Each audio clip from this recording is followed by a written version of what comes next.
ನಮಸ್ತೆ ವಿದ್ಯಾರ್ಥಿಗಳೇ, ನಮಸ್ತೆ ಸ್ನೇಹಿತರೆ. ನಾಗರಾಜ್ ಎಜುಕೇಷನ್ ಚಾನಲ್ಗೆ ತಮ್ಮೆಲ್ಲರಿಗೂ ಸ್ವಾಗತ.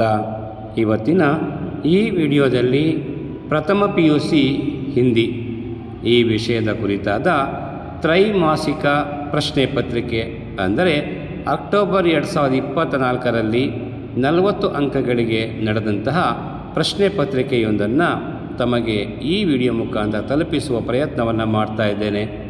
ಹಾಗಾಗಿ ಈ ವಿಡಿಯೋವನ್ನು ಸಂಪೂರ್ಣವಾಗಿ ವೀಕ್ಷಣೆ ಮಾಡಿ, ತಮಗೆ ಇಷ್ಟ ಆದಲ್ಲಿ ಲೈಕ್ ಮಾಡಿ, ಕಮೆಂಟ್ ಮಾಡಿ, ಹಾಗೆ ಸಬ್ಸ್ಕ್ರೈಬ್ ಮಾಡೋದ್ರ ಮುಖಾಂತರ ಇನ್ನೂ ಹೆಚ್ಚು ವಿಡಿಯೋಗಳನ್ನು ಮಾಡಿ ಹಾಕಲಿಕ್ಕೆ ಸಹಕಾರವನ್ನು ನೀಡಬೇಕು ಅಂತೇಳಿ ತಮ್ಮಲ್ಲಿ ಮನವಿ ಮಾಡಿಕೊಡ್ತೇನೆ. ಈ ವಿಡಿಯೋವನ್ನು ಸಂಪೂರ್ಣವಾಗಿ ವೀಕ್ಷಣೆ ಮಾಡಿದ್ದಕ್ಕೆ ತಮಗೆಲ್ಲರಿಗೂ ಧನ್ಯವಾದಗಳು. ನಮಸ್ಕಾರ.